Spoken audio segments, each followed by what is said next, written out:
sean todos bienvenidos a esta edición de Hablemos de Derechos Humanos, un espacio promovido por Amnistía Internacional. En este episodio estaremos abordando un tema que sin duda es un tema de actualidad, es un tema medular para la sociedad venezolana y es la situación de los derechos de las personas LGBTI. Para ello vamos a conversar con nuestras invitadas de esta edición, Tamara Adrián, abogada, doctora en Derecho Comercial, profesora universitaria de la Universidad Central de Venezuela, mujer trans y diputada del año 2015. Y asimismo con Quiteria Franco, ella es licenciada en Educación, magíster en Lingüística Aplicada, defensora de Derechos Humanos, coordinadora general de la organización no gubernamental Unión Afirmativa. A ambas, en nombre de Amnistía Internacional, les extiendo el agradecimiento por haber aceptado participar en este espacio que precisamente está destinado a ahondar desde la perspectiva, que es el planteamiento que haremos para esta conversación, desde la perspectiva del activismo de los derechos humanos, pero también desde la perspectiva de las políticas públicas. En primer lugar, quisiera plantearles esta pregunta a ambas y ambas siéntanse en la libertad de aportar, porque lo interesante de este espacio es que sea una conversación fluida más que una entrevista, preguntas, respuestas. Lo que se visibiliza en este momento como bandera de lucha de los derechos de las personas LGBTI, para algunos, para otros LGBTIQ+, es lograr en Venezuela el matrimonio igualitario. Quisiera comenzar esta conversación por ese punto. Bueno, a ver, la más visible ha sido la lucha o la demanda más visible, ciertamente ha sido el matrimonio igualitario, pero no es la única.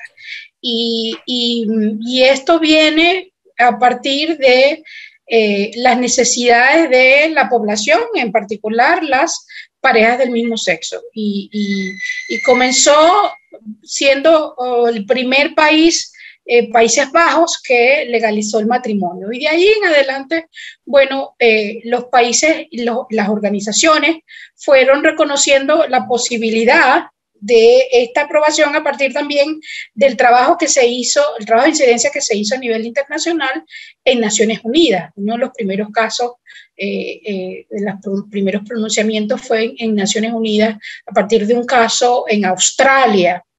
Y bueno, ya de ahí en adelante la organización se hizo alrededor de las necesidades de protección a las parejas, porque eso es lo que hace el matrimonio. Otorgar protección a las parejas, y la institución civil del matrimonio pues deriva otros derechos. Sin embargo, no es la única demanda. Sigue siendo, repito, la más visible. Posteriormente, más adelante, y quizás Tamara puede ahondar en eso, la necesidad de reconocer la identidad de personas trans. Y una cosa que ahora estamos también reconociendo, que en algún momento yo he pensado que por ahí hemos debido comenzar, es tener un instrumento legal que proteja contra la discriminación.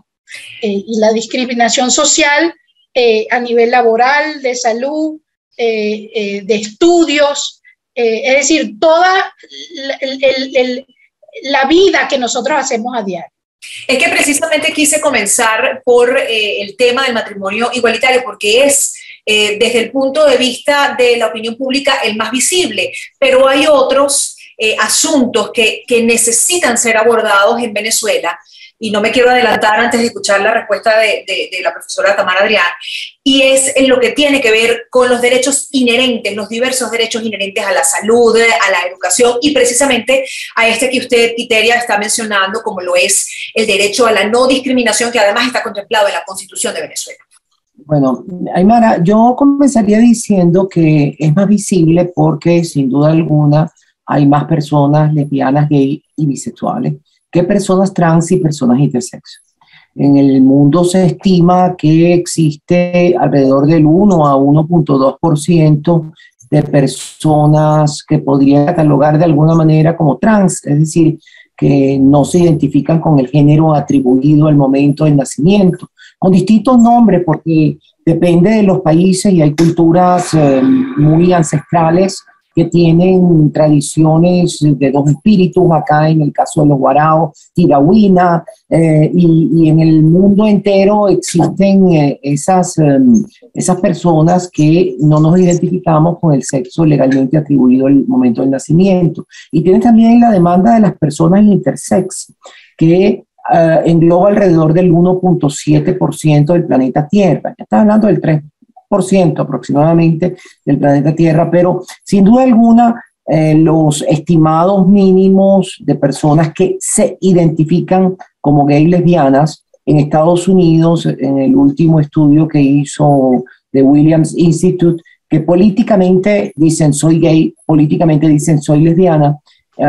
Hay personas que tienen sexo con personas del mismo sexo, pero que no se identifican políticamente con estos nombres, pero es 6%. Y bisexuales tienen un porcentaje todavía mayor. Entonces, claro, desde el punto de vista de la demanda y desde el punto de vista de la visibilidad, es posible que ese sea el tema más notorio. Por ejemplo, en el caso de la Corte Interamericana de Derechos Humanos, la opinión consultiva del caso de Costa Rica, que estableció en 3 capítulos, los 3 primeros capítulos, que las personas trans bajo la Convención Americana para los Derechos Humanos tienen derecho a la identidad de género. En segundo lugar, que ese derecho les autoriza a tener una identidad legal conforme a esa identidad de género, y en tercer lugar que los estados, el tercer capítulo, tienen que establecer un mecanismo de reconocimiento de identidad por vía administrativa,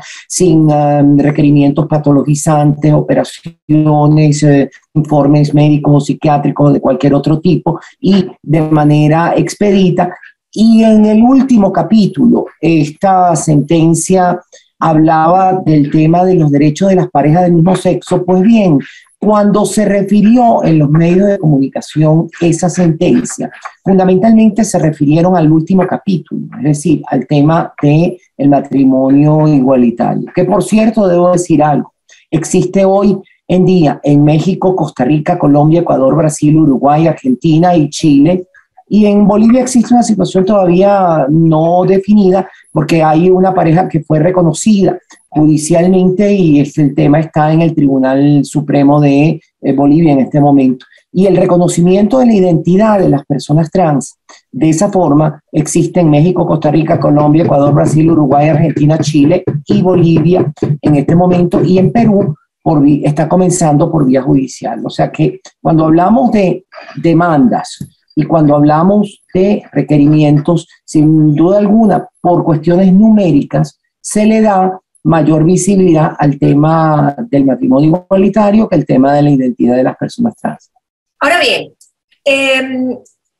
sin duda alguna, este es un asunto que, como todo en el mundo en este momento, no escapa de las incidencias, de los efectos y los retrasos que ha causado la pandemia pues en el mundo entero.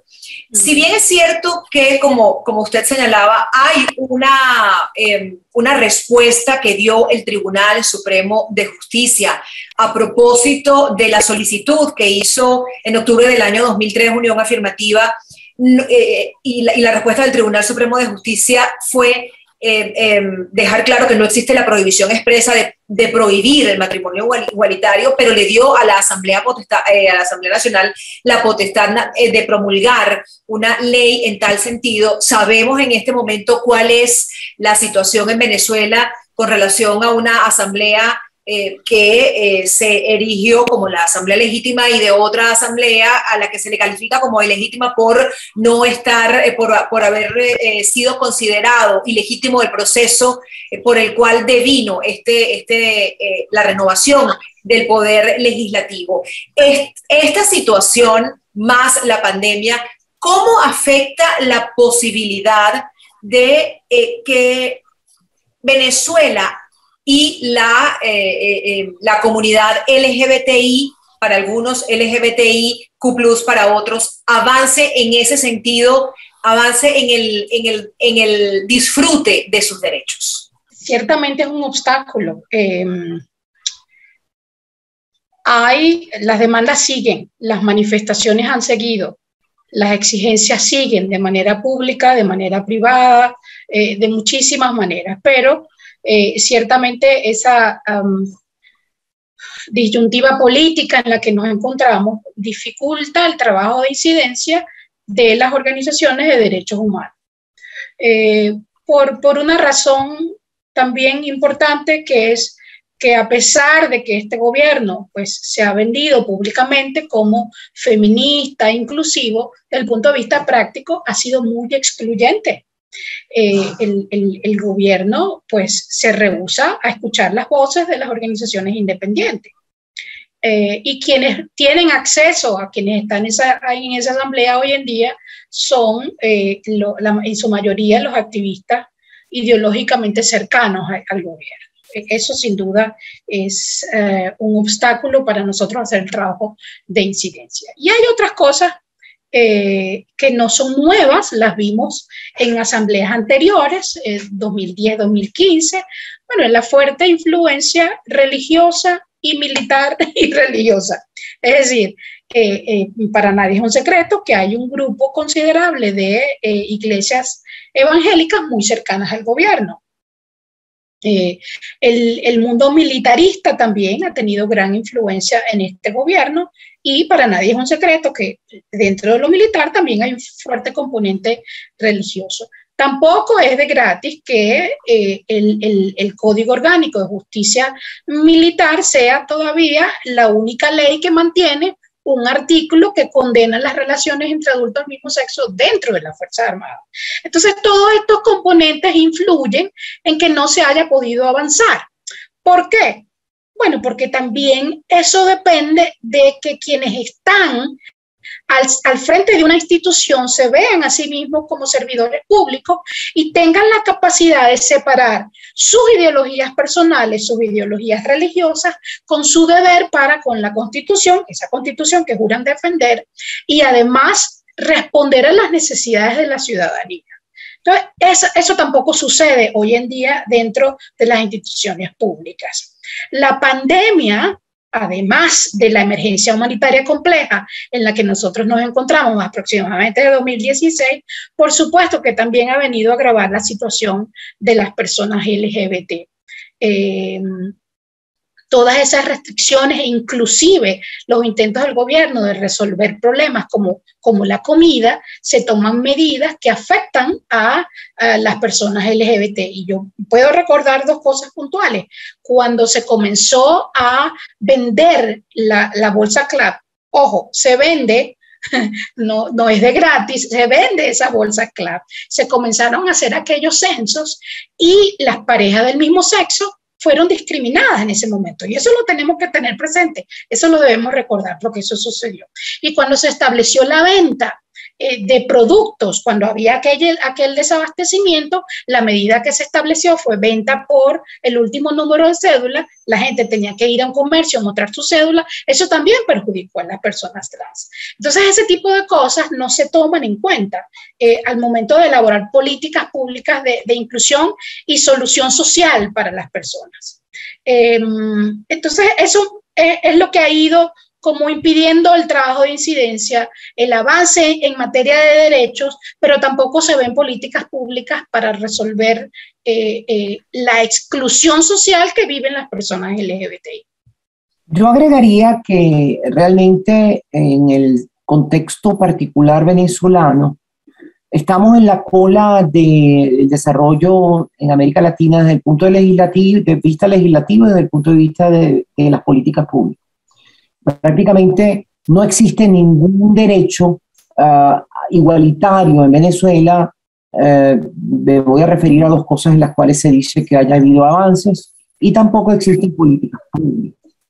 Como señalaba anteriormente, en todos esos países que mencioné existen políticas públicas, por ejemplo, de inclusión laboral, de inclusión social y particularmente educativa de niños y niñas trans para la lucha, y LGBT para la lucha contra el bullying en escuelas y liceos y centros educativos en general. Existen mecanismos de control de la discriminación en el espacio público. Existen mecanismos de condena, inclusive penal, a mecanismos de discriminación en distintos ámbitos. Todo eso está ausente en Venezuela y peor todavía.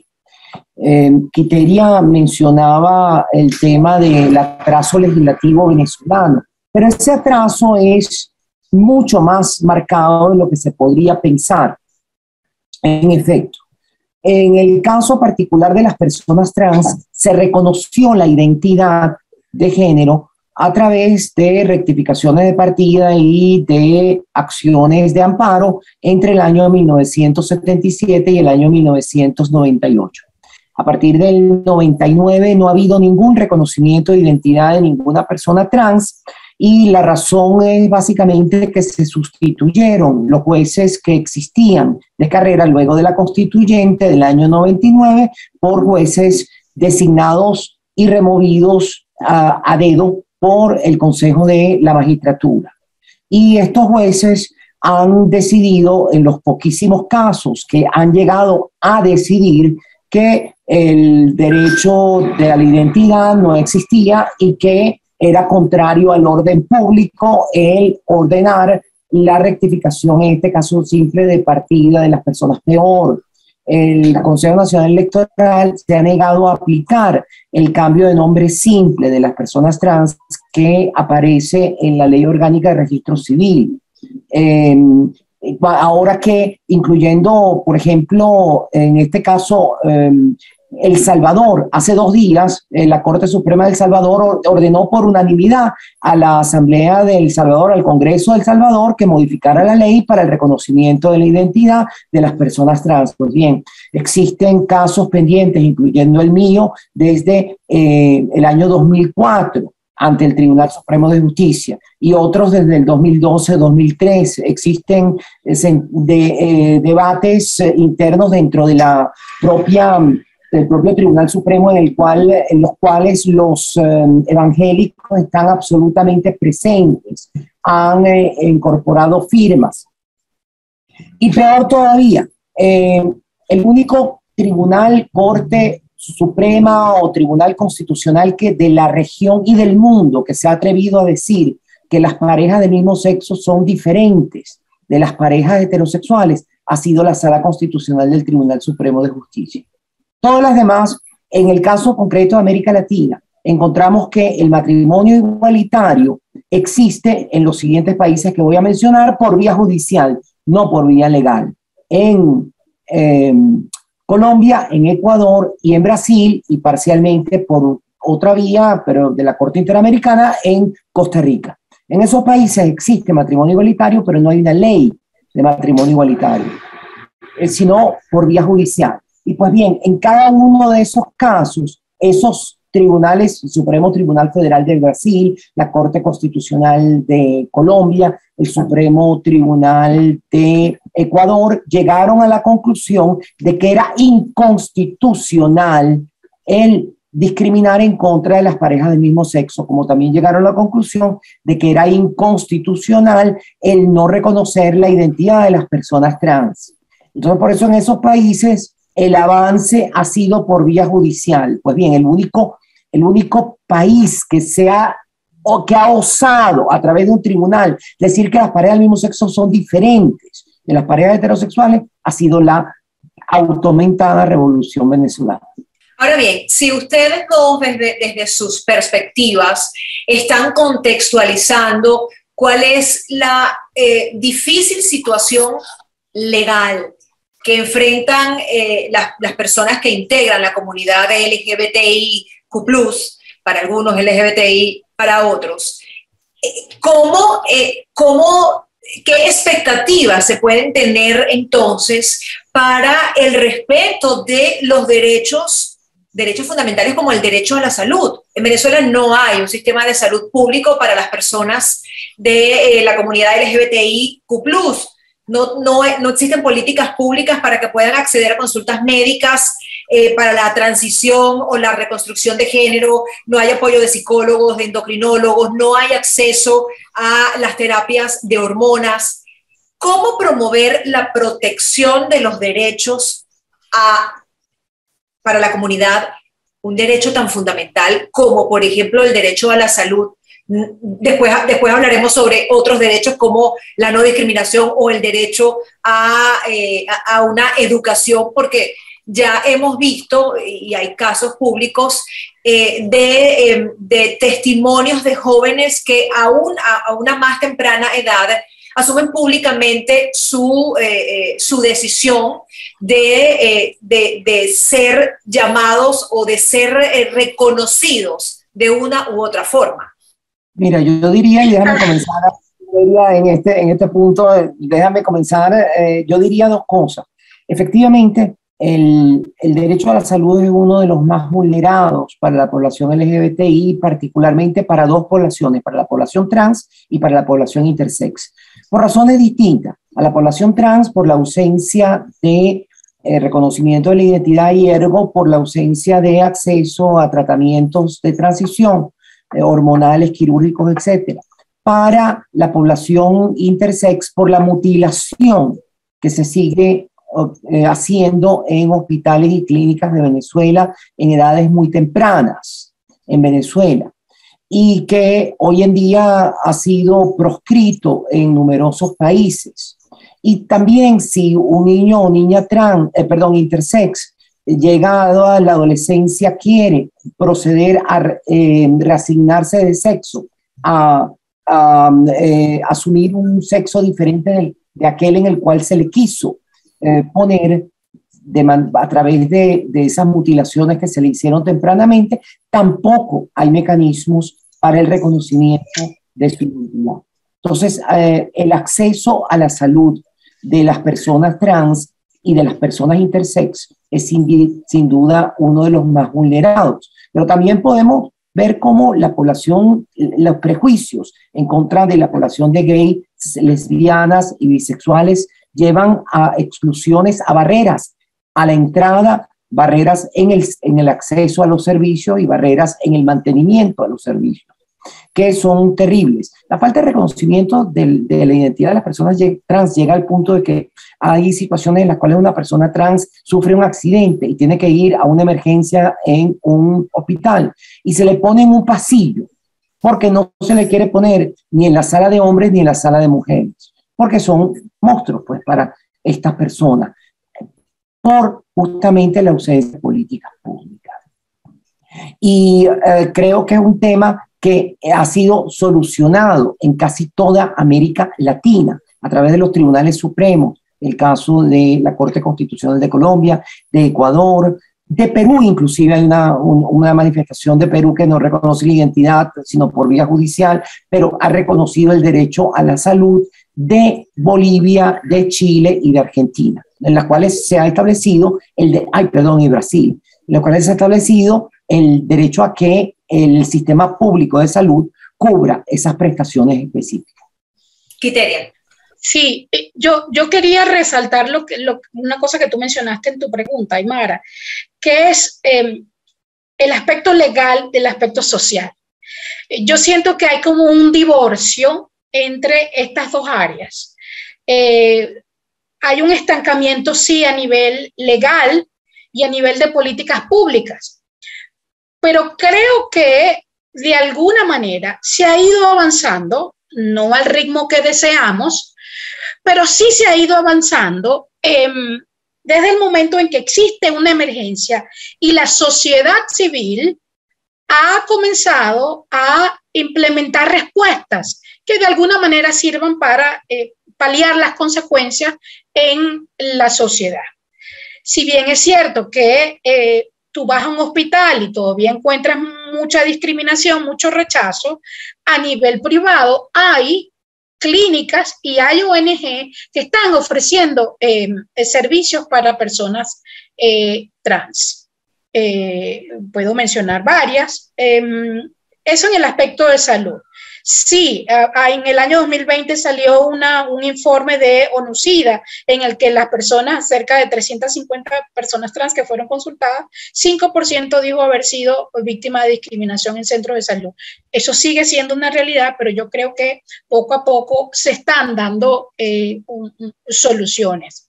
Hay una organización que se ha ocupado de conseguir apoyar a hombres trans en el proceso de su transición y también a mujeres trans. En cuanto al área de educación, yo sí veo como positivo que desde que en el mundo se reconoce a las niñas, niños y adolescentes como sujetos de derecho y se les ha comenzado a empoderar y ellos conocen sus derechos, el tema del acoso escolar, popularmente conocido como el bullying, es un tema más frecuente en las escuelas. Y hay organizaciones que trabajan con niños, niñas y adolescentes, bueno, dedicados a dar charlas en las escuelas, a llamar la atención sobre el acoso escolar y están haciendo un trabajo de verdad admirable en la prevención del acoso. En donde sí veo que hace falta un mayor esfuerzo y también que las empresas hagan consciente su responsabilidad. Hay dos tipos de responsabilidad que las empresas tienen. Hay acuerdos mundiales que ya se establecieron entre más de 100 empresas a nivel mundial con Naciones Unidas para que las empresas respeten los derechos humanos. Y en el año 2017, si no me equivoco, se firmó un nuevo acuerdo para la inclusión laboral de personas LGBTI a nivel empresarial. Entonces, lo que corresponde es, bueno, que las empresas comiencen a abrirse un poco más, escuchen a las organizaciones de la sociedad civil, que conocemos todos estos instrumentos y que podamos asesorarles sobre cómo ir derribando esas barreras que todavía existen debido al estigma asociado a ser una persona homosexual. Eso tiene solución, ya existen documentos y pues nosotros estamos preparados en eso. Pero yo creo que desde el punto de vista social, poco a poco vamos avanzando. Eso es algo que nos toca a todos. Ahí sí quiero yo como hacer énfasis. Esto es una responsabilidad de todos. Esto no puede ser únicamente una responsabilidad de las personas LGBT, que desde el punto de vista numérico seguimos siendo minoría. Esto tiene que ser también apoyado, bueno, por el resto de la sociedad, porque al fin y al cabo la inclusión nos beneficia a todos, absolutamente a todos. Ahora, si partimos, como usted señala, Quiteria, que es un asunto de responsabilidad social, pero para nadie es un secreto que sin voluntad política se ralentiza el avance del disfrute de los derechos humanos de la comunidad LGBTIQ+. Cómo desde la sociedad civil organizada, cómo desde el activismo político, cómo desde las instancias desde las que se puede incidir en las políticas públicas se puede promover en un contexto país como el venezolano, que sabemos que es totalmente diferente al de otros países de América Latina. ¿Cómo se puede incidir en la promoción de la protección de los derechos, como por ejemplo el derecho a la salud, el derecho a la educación, por solamente hacer mención de dos de los que hemos estado conversando en este episodio de Hablemos de Derechos Humanos, un espacio promovido por Amnistía Internacional? Hay dos cosas que han estado pasando. En los últimos meses hemos estado viendo cómo en las redes sociales, bueno, la gente se va a las redes sociales porque siente que es el medio más inmediato que tiene para denunciar un acto de discriminación. Eso es valiosísimo desde el punto de vista de entender que ya la gente conoce sus derechos y no está dispuesto a callarse. El otro aspecto es, bueno, saber que esas denuncias, si bien las redes sociales son un medio, el medio correcto es ir a las instituciones. Son un medio, pero no son un tribunal. No lo son. Entonces, por eso yo siempre hago énfasis, hay que ir a las instituciones. Presentar una denuncia. buscar el apoyo de un abogado. Si no se tiene cómo pagarlo, siempre están las organizaciones que pueden asesorar y acompañar en la denuncia, pero también saber que, bueno, en este país hay una política de jugar al cansancio, ¿no? De que uno va a las instituciones y no encuentra una respuesta y te mandan a venir otro día. Hay que insistir. Es decir, hay que seguir insistiendo hasta que se logre una respuesta, porque eso además sirve como un precedente, para sentar precedente de esas denuncias de lo que está sucediendo. Y aunque no haya respuesta, también esa denuncia sirve para dejar constancia que las instituciones no están cumpliendo con su labor. Y además, la denuncia tiene que ir acompañada de una propuesta pedagógica, porque cuando tú denuncias, por ejemplo, que no te dejan entrar a un restaurante, la idea no debe ser buscar el cierre de ese restaurante, no, es que ese restaurante cumpla con su responsabilidad social y forme a sus empleados. Si no sabe cómo hacerlo, nuevamente contactar a las ONG.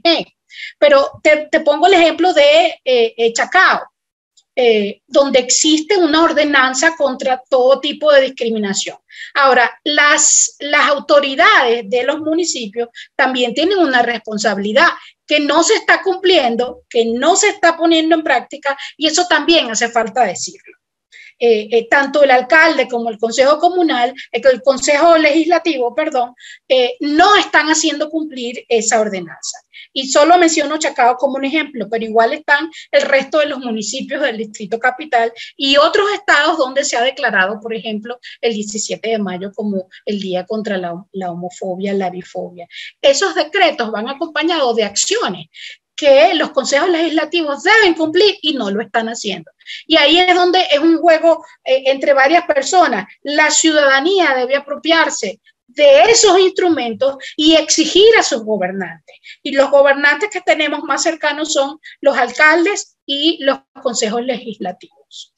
Profesora Tamara. Yo agregaría otra cosa que es en un orden de ideas distinto, y es que la ausencia de políticas públicas daña, que pueden realizarse, pueden dictarse y con independencia de las leyes, daña de manera sustancial a la comunidad LGBT y en realidad a cualquier comunidad que sea eventualmente vulnerable o vulnerabilizada socialmente. Y en el caso concreto de las comunidades LGBTIQ+, en realidad hay espacios para que entes privados, como decía un poco Quiteria antes, implementen políticas públicas. Hay que reconocer, por ejemplo, que mucho antes de que el Código Civil fuese reformado en el año 1982 para el reconocimiento de las parejas de personas que vivían en concubinato, que hasta ese momento estaban en la misma situación en que están hoy las parejas del mismo sexo, por las mismas razones, por prejuicios. Es decir, Ana y Pedro vivían juntos durante 25 años y se moría Pedro y Ana no tenía ningún derecho a nada, ni a los bienes que habían tenido, ni a heredar nada, porque no era nadie. ¿Y por qué? Porque vivían un horrendo pecado, que era el pecado de la concupiscencia, el pecado de la carne. Y ese mismo ejemplo lo traigo yo siempre, porque a pesar de eso, las convenciones colectivas que se celebraron, por ejemplo, en la industria petrolera y en otras ramas de industria, incluían el reconocimiento de las parejas de personas no casadas, dándole derechos a las concubinas, a la pensión, a tener derechos en el caso de infortunios laborales, etcétera, etcétera. Pues bien, ese tipo de política pública que se desarrolla en el ámbito privado sin que esté acompañado por una ley, se ha venido colando y puede llegar a colarse mucho más en casi toda la región, muy poco en Venezuela, por ejemplo. Prácticamente el 90% de las 400 universidades más importantes de América Latina tienen políticas de inclusión de personas LGBT en el ámbito educacional. Prácticamente, incluyendo las confesionales, incluyendo la católica javeriana, de Bogotá, o la Católica del Perú, o la Católica de Chile, o la Católica de Sao Paulo. Tienen en muchísimos institutos educativos también políticas públicas, por ejemplo, en contra del bullying. No hay ninguna política pública del Estado en contra del bullying en Venezuela, que es un problema serio. Y sin embargo, algunos colegios han venido dando algunos avances. Pero esta semana pasada conocí yo de un caso en el que una profesora que había dado una clase sobre diversidades de todo tipo y el bullying en 6º grado fue suspendida de un colegio porque algunos padres vinieron a decir que de eso no se podía hablar en 6º grado porque eso era un tema tabú. Y entonces vemos cómo sin una política pública real, a veces las políticas públicas de los entes privados, o las políticas públicas privadas, tienen poca profundidad y poca incidencia, y sobre todo poca exigibilidad desde el punto de vista jurídico. Yo creo que ese es un tema que también es importante conocer, porque nos reafianza en la idea de que sin leyes que regulen los temas de manera integral, los derechos quedan pendientes o pendentes, mejor dicho, de la voluntad de alguien que diga sí o no según las circunstancias. Perdón, yo agregaría, entiendo la necesidad de leyes, y por eso es que las exigimos, pero también hace falta que después de las leyes se emprenda todo un proceso social de dar a conocerlas y de que los empleados públicos, que son al fin y al cabo quienes deben ejecutar esas leyes, las conozcan, porque si no, eso no se traduce en cambios reales. En el año 2017 nosotros participamos en un proceso de verificación de cumplimiento del acuerdo de Santiago, no recuerdo el nombre. En fin, hicimos un estudio y analizamos varias leyes que existen en Venezuela, y la conclusión fue que desde el punto de vista de leyes ya existe una norma que permite a nivel de la educación hablar de educación sexual integral en Venezuela. Eso está en nuestras leyes. ¿Qué sucede? Que eso no se ha traducido en material bibliográfico que llegue a maestros. Tampoco se ha hecho el proceso de formación de los maestros en educación sexual. Entonces, si los maestros no están preparados para hablar de educación sexual, no lo hacen. Entonces, eso está estipulado en el programa educativo de manera muy breve y no desarrollada completamente, pero existe y no se está implementando. Entonces, esa conexión entre la ley y la práctica también hay que impulsarla. Entonces, ahora luego de escucharlas a las dos, perdón, Tamara, profesor, usted iba a decir algo. Acaba de poner el dedo en la llaga Quiteria. Las leyes no son un instrumento mágico, sino que si no se aplican. Y por ejemplo, fíjate, desde el año 2010 existe la posibilidad teórica de que las personas trans cambien el nombre en la Ley Orgánica de Registro Civil, pero el Consejo Nacional Electoral se negó a que esta ley se aplicase, en tanto que órgano rector del Registro Civil, y prohibió a los registradores que cambiaran el nombre de las personas trans, diciendo que ese derecho solo le quedaría a una persona, una vagina a quien habían llamado Pedro, o a un pene a quien habían llamado María, pero no a una persona trans. Bueno, escucharlas hablar, y ahora sumado al comentario suyo, profesora, quisiera que ustedes dos, desde su área de pericia y desde su condición de activismo político, activismo en defensa de los derechos humanos de la comunidad LGBTIQ+, permitan que quienes van a ver este episodio de Hablemos de Derechos Humanos comprendan si, por un lado, está siendo abonado el terreno de forma efectiva para evitar la discriminación, que es un derecho que está contemplado en la Constitución de Venezuela, si es que no hay los mecanismos en este momento para evitarla, y si se materializa por parte del Estado dicha protección que hemos visto en determinados casos se ha activado no vía noticia criminis, como legalmente se le conocía el término, sino vía Twitter criminis. Yo diría, déjenme empezar ahí diciendo que daría 3 ejemplos. El año pasado, bueno, ya no sabemos cuántos crímenes de odio existen en Venezuela, porque como cerraron la mayoría de los pequeños periódicos del interior donde se reseñaban los crímenes de odio en el interior, es muy difícil, y solo por boca a oreja, porque alguien conocía a la víctima, porque el crimen era demasiado horrendo y sucedió en una ciudad importante, entonces se llegan a conocer algunos crímenes de odio. Pero de aquellos 30 y tantos crímenes de odio que hubo el año pasado, entiendo que solo 2 de ellos terminaron en alguna imputación de alguien. En los casos de cualquier tipo de violación de derechos humanos, simplemente las instituciones no responden en Venezuela, porque los prejuicios prevalecen sobre la ley, aun cuando la ley puede existir. Porque en esa sentencia que citó Quiteria al comienzo, del caso Unión Afirmativa de Venezuela del año 2008, la Corte Suprema del Tribunal Supremo de Justicia en Sala Constitucional dijo que era inconstitucional el discriminar a alguien por su orientación sexual. No incluyeron la identidad de género, pero que era inconstitucional. Y sin embargo, eso no ha llegado a ninguna aplicación práctica, desafortunadamente. Sí. Mira, yo te voy a dar otro ejemplo. La labor que yo siento que hacemos desde Unión Afirmativa es seguir protestando desde el punto de vista de elaboración de informes, de sistematización de los casos de discriminación y hacerle seguimiento a todas las iniciativas que salen desde el gobierno.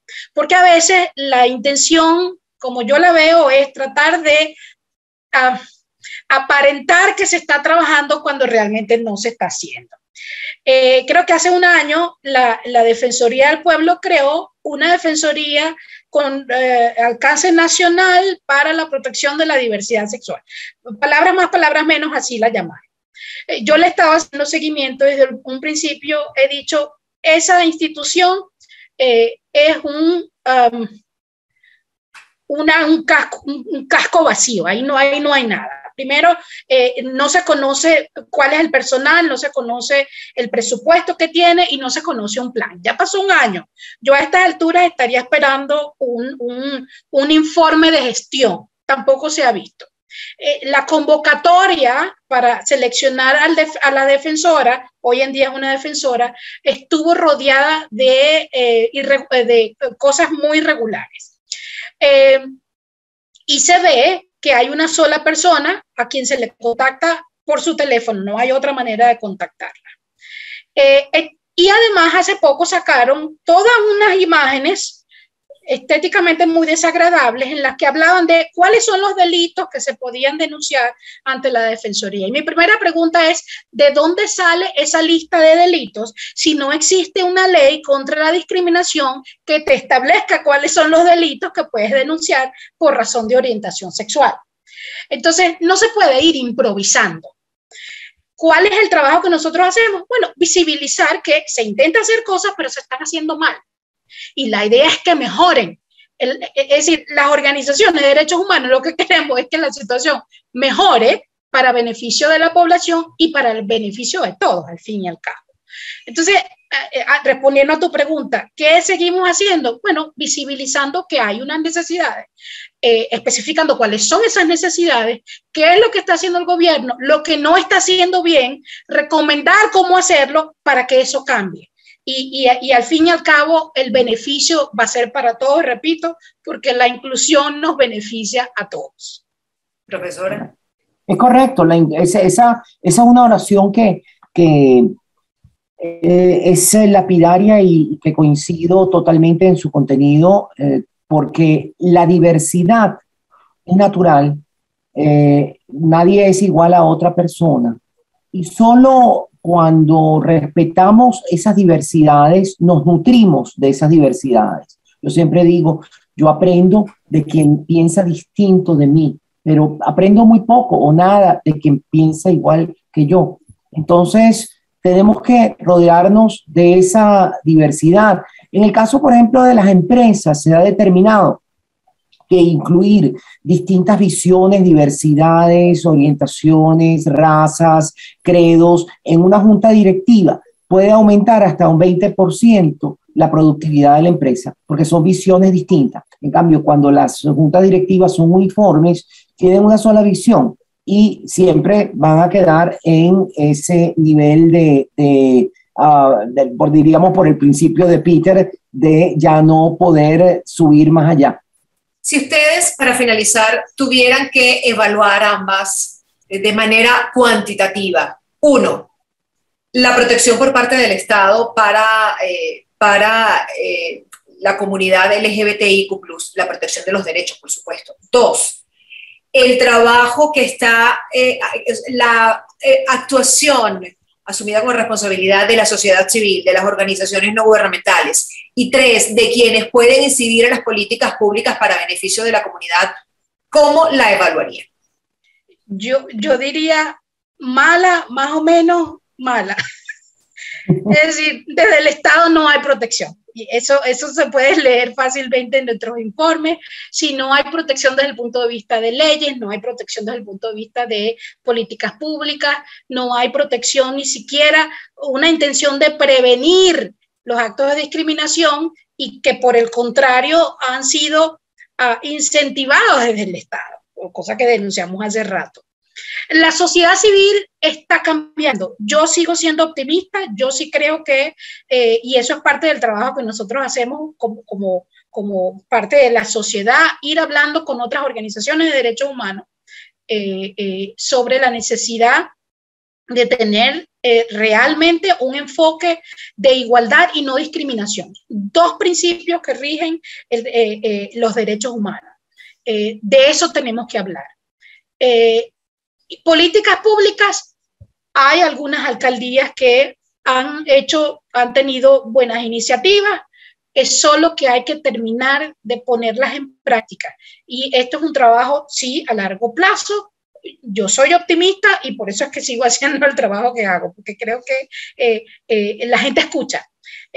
Probablemente le tome tiempo reaccionar, emprender los cambios, pero si yo fuese pesimista no estaría haciendo este trabajo que hago, ¿no? De seguir insistiendo en vamos a abrirnos, vamos a sentarnos a conversar y ofrecer además la posibilidad de decirles cómo podemos cambiar para que las cosas mejoren. No solamente criticar, sino además ofrecer las herramientas para cambiar.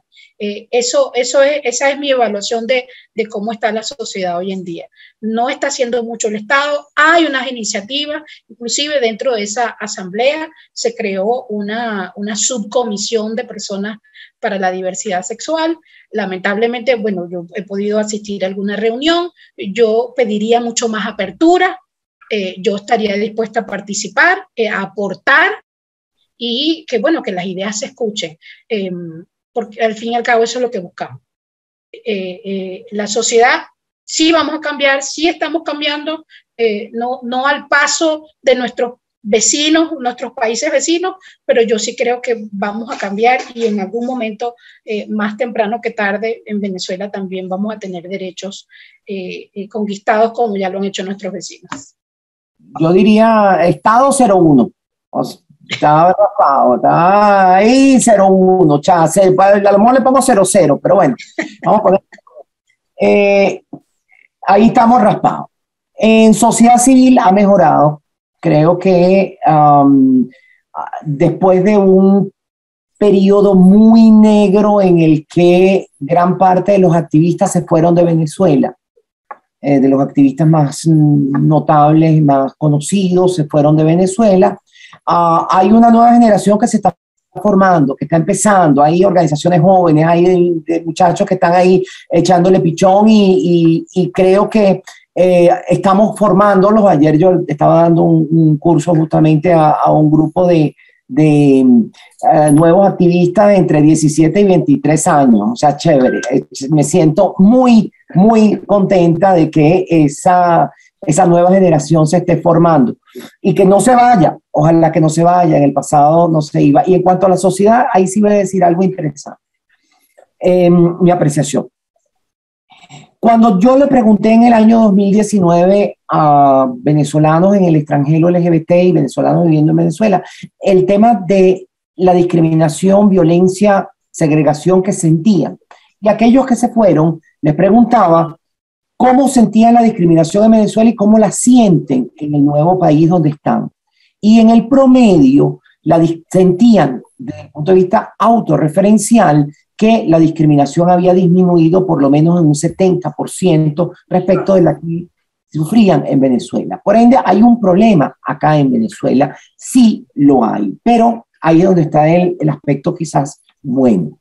El tema, por un lado, de la diáspora. El otro tema relacionado con la crisis humanitaria que hemos vivido ha llevado a la gente a veces a pensar de manera un poco distinta. Y veo yo en este momento que aquellas generaciones que tienen menos de 25 años en general no tienen problema. No tienen problema. Ya han naturalizado la existencia de la comunidad LGBT y para ellos, salvo grupitos muy pequeños formados en hogares muchas veces muy intolerantes, no hay problema. Luego hay un grupo de personas, digamos, entre los 30 años y los 50 y pico de años, donde la intolerancia puede ser un poco mayor. Pero tengo una certeza, y se lo decía ayer a estos niños, le hacía una pregunta. ¿Ustedes le han preguntado a sus abuelos, a sus abuelas, a una persona mayor, si tienen algún problema con que ustedes sean LGBT? Y entonces la respuesta unánime era la que yo creo que sucede. No, mi hija, no, mi hijo, hay que ser feliz. Olvídese de lo que dice la gente, sean felices. Entonces, hay como una concentración en esos niveles intermedios de la sociedad, pero que han cambiado también. Y termino diciendo, yo nunca había tenido tantos insultos como los que tuve cuando tuiteé la decisión de la Corte Constitucional colombiana sobre el tema del aborto.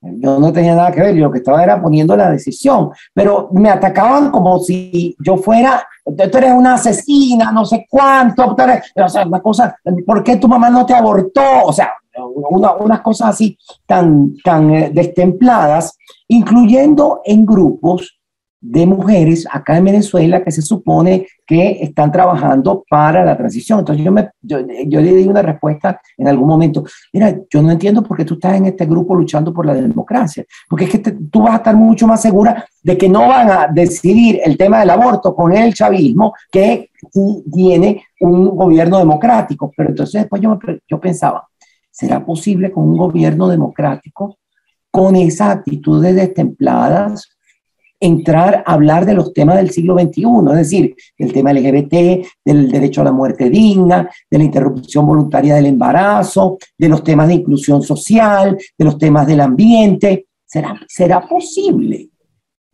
Yo creo que ahí es donde está la parte negativa. No hemos podido hablar de los temas del siglo XXI y es responsabilidad de aquellas que hacemos algún tipo de activismo, aquellas personas que hacemos un tipo de, cualquier tipo de activismo, promover esa discusión. Hablemos del derecho a la muerte digna. Hablemos del derecho a la interrupción voluntaria del embarazo. Hablemos de la igualdad de derechos para la comunidad LGBT. Hablemos de la igualdad de derechos para las personas con discapacidad. Hablemos de la salud sexual y reproductiva. Hablemos del tema del ambiente. Hablemos en general del desarrollo sustentable y de la eliminación de las barreras. Yo creo que ese sí es un trabajo que podemos hacer desde todos los ámbitos. No necesitamos al Estado para hacer eso, sino decisión, organización y vamos adelante. Y voluntad. Escucharlas a ambas sin duda deja abiertas otras aristas sobre el tema de los derechos de la comunidad LGBTIQ+, que necesitan ser visibilizados, que necesitan ser abordados, que necesitan ser, cuyas voces, las voces del entorno LGBTI necesitan ser escuchadas. Y por supuesto que desde Hablemos de Derechos Humanos estaremos trabajando para visibilizar desde este espacio todas las aristas que con sus nutritivas intervenciones y sus puntos de vista sumaron a esta conversación en este episodio. Quiero agradecerles en nombre de Amnistía Internacional la participación a ambas, a Quiteria Franco, a la profesora Tamara Adrián por haber hecho espacio en sus agendas que se son bastante complicadas para ser voces de este tema que sin duda es un tema fundamental para el contexto que estamos viviendo en Venezuela. Muchísimas gracias a ambas y me despido hasta una próxima edición de Hablemos de Derechos Humanos.